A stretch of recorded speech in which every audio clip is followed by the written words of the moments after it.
안녕하세요. 오늘의 데일리 뉴스레터에 오신 것을 환영합니다. 1. 미국은 비상사태입니다. 2. 인도, 한국은 다른 것입니다. 3. 유럽 1위 왕이 무너졌다. 한번 진실을 알아봅시다. 인도가 파격적인 결단을 내리면서 한국은 초대박이 나고 미국은 초비상이 걸렸습니다.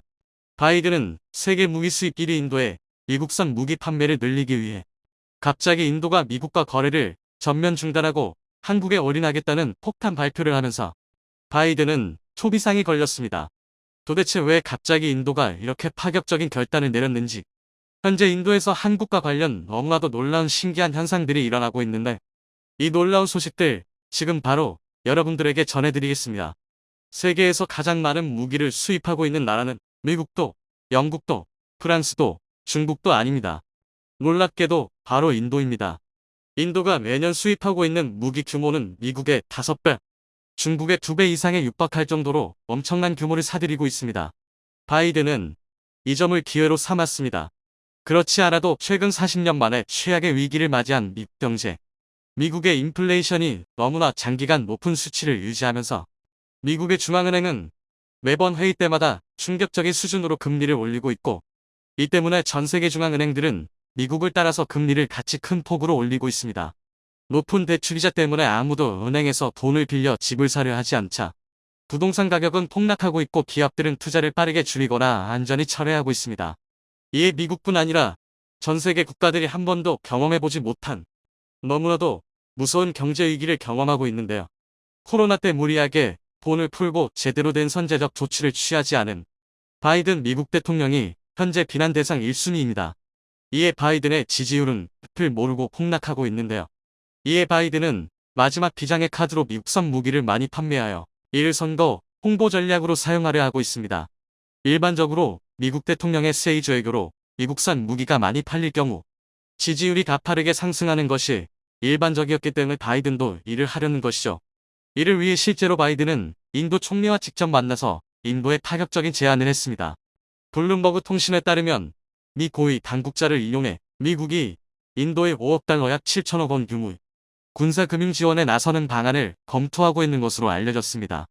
인도가 다른 나라와 무기 거래를 끊고 미국산 무기를 대규모로 사도록 7천억 원의 금융 지원을 해주겠다는 것인데요. 미국 고위 당국자는 미국이 인도에 신뢰할 만한 파트너로 여겨졌으면 좋겠다. 인도 나렌드라 모디 정부에 필요한 물품을 모두 전달하려고 노력하고 있다 토로했습니다. 미국의 이러한 파격적인 제안에 인도도 실제로 미국산 무기를 대규모 사기로 결정했습니다. 실제로 인도는 중국과 러시아로부터 사려고 했던 무기들을 모두 취소해버리더니 미국과 대규모 무기 구매 계약을 체결했습니다. 이 소식이 전해지면서 놀랍게도 바이든의 지지율은 9%포인트나 급등했습니다. 세계 무기 수입 1위인 인도와 대규모 무기 수출 계약을 체결한 것이 가장 큰 역할을 했다는 분석이 쏟아져 나오고 있습니다. 자, 그런데 한국 때문에 대이변이 만들어졌습니다. 미국산 무기에 올인하려 했던 인도가 미국을 버리고 한국을 선택했습니다. 그런데 이 규모가 너무 커서 인도가 미국산 무기를 사실상 거의 구매하지 않고 국방 예산 대부분을 한국산 무기를 사는데 쓸 수 있다는 소식까지 전해지면서 바이든은 초비상이 걸렸습니다. 현재 인도 정규군은 육군 120만 명, 공군 14만 명, 해군 7만 명으로 총 141만 명. 매년 육군에 지출하는 비용은 30조 원, 해군 10조 원, 공군 15조 원에 육박합니다. 인접국인 파키스탄, 그리고 중국과 잦은 무력 충돌 때문에 인도는 해마다 큰 폭으로 국방 예산을 늘려왔습니다. 그런데 미국산 무기를 아무리 사도 가격만 높고 가성비가 떨어져 인도의 상황은 전혀 나아질 기미가 보이지 않자 세계에서 가성비가 가장 높은 한국산 무기를 선택한 것입니다. 인도가 한국산 K9 자주포를 200문 추가로 도입했다는 소식은 이미 모두 알고 계실 겁니다. 한국산 K9 전차로 중국산 전차를 사용한 파키스탄을 초토화시켰다는 소식도 이미 많이 알려졌는데요. 자, 그런데 이것은 아무것도 아니었습니다. 무려 10조 원에 육박하는 인도 잠수함 프로젝트에서 한국이 선택됐습니다. 인도는 수중에서 오랜 기간 작전할 수 있는 공기부유 추진에어 인디펜던트 프로펄션 AIP 시스템을 탑재한 잠수함을 요구하고 있습니다. 특히 잠수함 기술의 최신 트렌드인 리튬이온 배터리 기반의 AIP 잠수함을 선호하는 것으로 알려졌습니다. 인도는 잠수함 6척을 건조하는 비용으로 10조 원을 주겠다고 했고, 사업 규모가 워낙 크다 보니 프랑스, 독일, 스페인, 러시아, 미국 그리고 한국이 수주에 참여했습니다. 대부분의 전문가들은 최근 바이든 대통령이 직접 나서 인도에 6천억 원의 금융지원까지 약속했기 때문에 당연히 미국이 수주할 것으로 예상했는데요. 결과는 놀라웠습니다. 인도가 선택한 것은 미국이 아닌 한국대우조선해양의 도산 안창호급 잠수함을 개량한 디메이 3000 모델. 해군 전문 매체 네이버 뉴스는 지난 13일 대우조선해양의 디메이-3000 모델이 균형 잡히고 꽤 능력 있는 잠수함이라고 평가한 전문가인 하이 서튼의 분석 기사를 전했습니다. 서튼은 인도 PT-75리터 사업에 4개 경쟁자가 있다면서 프랑스 바라쿠다, 한국 댐스-3000, 스페인 S-80 플러스, 러시아 아무르급이라고 전했는데요. 서튼은 4가지 경쟁 모델의 장단점을 열거하면서 디메이-3000이 균형이 잡히고 능력이 아주 뛰어난 잠수함이라고 평가했습니다. 서튼은 한국은 잠수함에 리튬 기반 배터리 기술을 적용하는 경쟁에서 가장 앞서 있다면서 AIP의 중요성을 낮출 것이라고 평가했습니다. 그는 특히 경쟁 모델에 대한 가장 큰 차별점으로 6 내지 10기의 VS를 꼽았습니다. 그는 한국 해군은 여기에 현무사살을 탑재할 것으로 예상된다며 극찬을 쏟아냈습니다. 자, 그리고 놀라운 일이 벌어졌습니다. 당연히 잠수함을 구매하는 인도가 갑의 위치에 있었습니다. 인도의 잠수함을 팔려는 경쟁국들이 많기 때문에 당연한 일인데요. 인도가 한국을 선택한 이후 놀랍게도 인도와 한국의 갑을 관계가 완전히 뒤바뀌었습니다. 한국의 대우조선해양이 인도의 사업성에 낮아 입찰 포기하겠다라는 폭탄 발표를 하자 인도는 한국의 한국산 잠수함 말고는 다른 대안이 없다며 제발 계약을 포기하지 말아달라고 간곡히 요청하고 있습니다. 이에 일각에서는 기존에 10조 원을 제시했던 인도가 한국에 15조 원까지도 줄 수 있을 것으로 내다봤는데요. 네, 그렇습니다. 무려 3조 원이나 더 주고서라도 한국산을 사려고 하는 것은 이제는 잠수함조차 한국산이 미국산과 프랑스산을 뛰어넘었다는 것을 입증하고 있습니다. 뿐만 아니라 한국은 단순히 무기만 팔아넘기고 모든 책임을 끝내는 미국이나 프랑스 등과는 달리 현지 국가들의 상황에 맞춰 부담스러울 정도로 친절한 사후 관리를 해주고 있는 것으로 알려졌습니다. 한국의 한화는 인도와 계약에서 포 100량 중 90량을 현지에서 생산하기로 해 인도의 방위산업 육성에 동참하는 식으로 인도 정부와 신뢰를 구축하려 했습니다. 인도 현지인들을 고용해 인도 경제 성장에 이바지하는 동시에 기본적인 무기 기술을 전수해줌으로써 인도의 무기 생산 자립도 도와주고 있는 것입니다. 일본 매체들은 이러한 한국의 폭발적인 성장을 부러워하고 있습니다. 일본 주간지 다이아몬드는 한화의 K9자 주포 판매 전략이 과거 삼성과 LG가 과감한 투자와 현지화 마케팅 전략 등으로 일본 가전, 반도체 기업들을 앞질러 세계 시장을 석권한 전략과 매우 비슷하다라고 대대적으로 보도했습니다. 또한 이렇게 한국이 초대박 행진을 이어가는 동안 무려 8년 동안 일본은 고작 수출을 한 것만 따냈다며 방위산업에서도 일본이 한국에 처참하게 패했다고 전했습니다. 세계 무기 수입 1위인 인도가 이렇게 한국에 올인하기 시작하면서 한국의 방산 수출은 놀라운 속도로 늘어나고 있습니다. 지난 5년 동안 국가별 무기 수출 동향을 보시면 러시아와 중국, 독일, 영국은 폭락했습니다. 특히 영국의 경우 무려 41%나 감소했는데요. 무기 수출 최강국이라 불리는 미국도 겨우 14% 성장하는 데 그친 반면 한국의 무기 수출은 무려 177% 성장했습니다. 말도 안 되는 기록이네요. 한국을 방문한 CNN 기자는 최근 실적에서 소위 K방산을 내세운 한국 방위산업이 이미 방산 메이저리그에 진입했다라며 한국의 군사 장비는 미국산보다 저렴하면서도 매우 유력한 대안이라며 한국산 무기 수출을 극찬했습니다.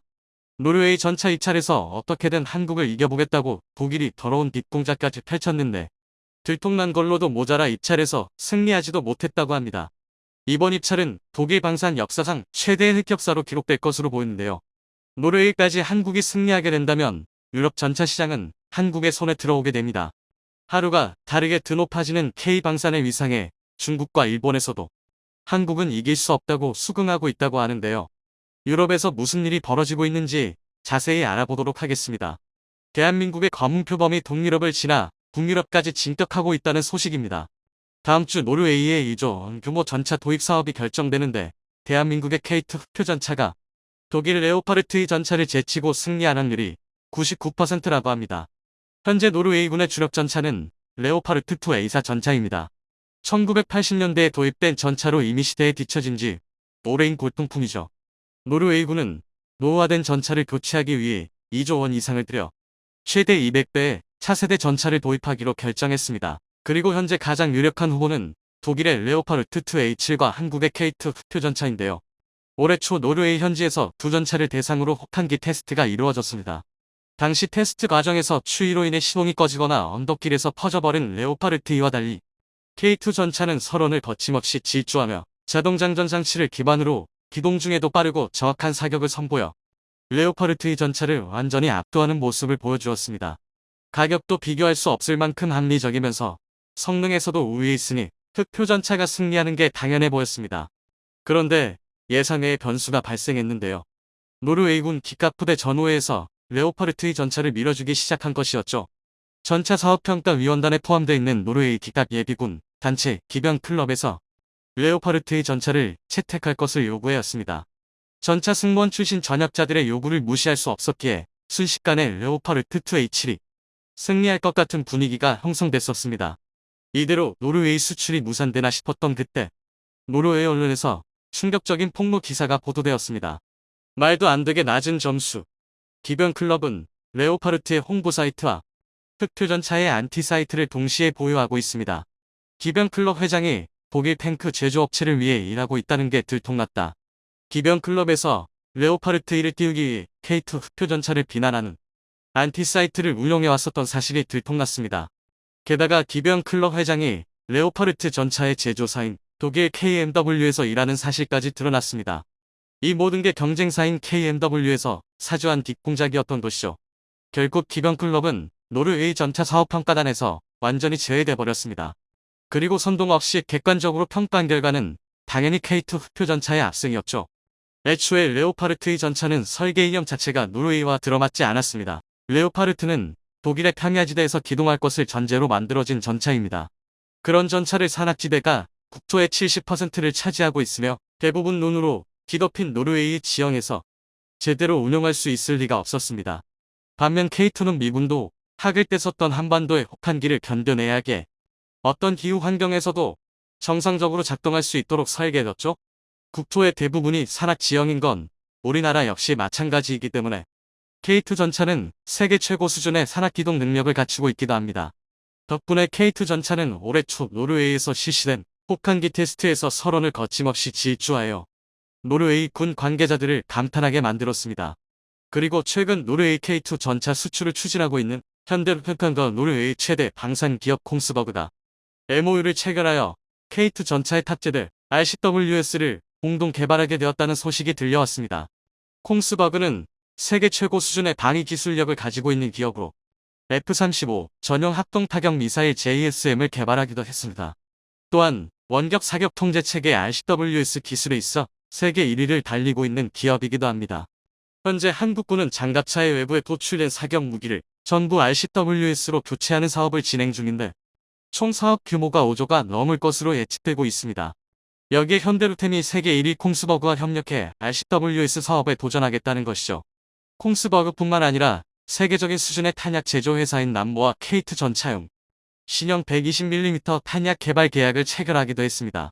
남모는 미군 제식 탄약을 개발할 정도로 뛰어난 기술력을 가지고 있어 유럽 시장 판촉의 유명한 파트너가 되어줄 것으로 기대받고 있습니다.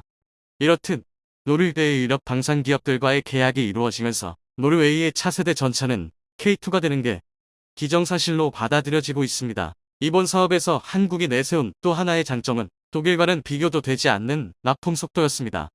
현대로템은 노르웨이에 6개월 안에 24대의 K2 전차를 보내줄 수 있다고 제안했다고 합니다. 세계 어느 방산 기업과 비교해도 말도 안 되게 빠른 속도이죠. 심지어 노르웨이에 앞서 계약을 맺은 폴란드에 수출될 K2 전차는 한 달 만에 출고되어 최종 테스트를 거치고 있다고 합니다. 현재 창원 공장에 마련된 최종 검사장에서 시속 70km 주행 테스트, 호신 0점 조절, 수신 4m 잠수도와 시험 등 각종 종합검사를 실시하고 있습니다. K2 전차는 철저한 품질 검증을 거쳐 올해 안에 20대가 폴란드로 향하게 됩니다. 처음 폴란드와 대규모 계약을 맺을 때만 해도 한국이 더 많은 물량을 공급할 수 있냐는 의심의 눈초리를 받았어야 했습니다. 하지만 한국은 한 달 만에 완성된 전차를 선보이며 충분한 능력이 뒷받침된 자신감이었단 걸 증명해냈습니다. 현재 창원 공장에서 한 달에 2에서 3대의 K2 전차가 생산되고 있습니다. 계약 이전부터 우리 군의 전차 수요를 충당하기 위해 생산 라인이 계속해서 돌아가고 있었던 덕분이죠.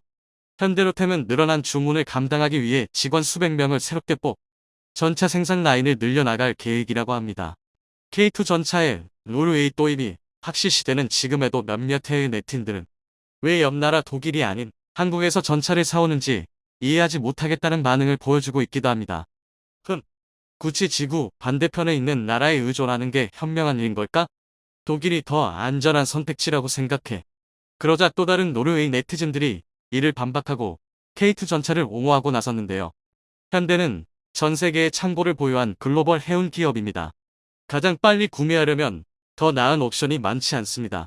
전차 도입 사업은 이미 너무 많은 시간을 잡아먹고 독일에서는 퇴역 수순을 받고 있는 구식 레오파르트 2H를 고려하는 건 말도 안 되는 일입니다. 한국은 8개월 이내에 24대의 새로운 전차를 인도할 것을 보장하고 있습니다. 장난질을 멈추고 계약을 체결하여 기갑 부대를 현대화해야 합니다. 이처럼 노르웨이 내부에서도 레오파르트 전차에 대한 시선이 곱지 못한 것으로 보이는데요. 독일이 유럽에서 레오파르트 2를 두고 갑질을 해온 것은 이미 유명한 사실입니다. 원래 레오파르트 2 전차 개량형을 도입하려 했던 폴란드가 갑자기 한국의 전차를 구매하고 나선 데에는 다 이유가 있었죠. 2015년 당시 폴란드는 노후화된 주력 전차인 레오파르트의 개량 사업을 진행하게 되었습니다. 2020년까지 폴란드 개량형인 레오파르트 2PL 128대를 인도받을 예정이었으나 기한이 다 됐는데도 단 한 대의 전차도 폴란드에 도착하지 않았었습니다. 결국 인도 기한은 2023년으로 밀려나 버렸고 사업비도 폴란드가 당초 예상했던 금액에서 갑절이나 늘어버렸습니다. 거기에 2021년 12월 말에 겨우 20대의 레오파르트 전차가 인도되었는데 대부분 차체에 균열이 있어 불량 판정을 받았었고 독일에서 기술 이전을 해주지도 않아 자체적으로 수리할 방법도 없었죠. 그것도 모자라 차세대 전차 개발 프로젝트에서 폴란드를 배제해버려 폴란드인들의 분노는 극에 달했었습니다. 하지만 유럽 방산 시장을 독일이 독점하고 있었기 때문에 더럽고 치사해도 참고 넘길 수밖에 없었습니다. 그런데 한국의 K2 전차라는 훌륭한 성능에 가격도 합리적이며 품질 보증까지 된 제품이 등장하자 전 유럽이 한국 무기에 열광하고 있는 상황입니다.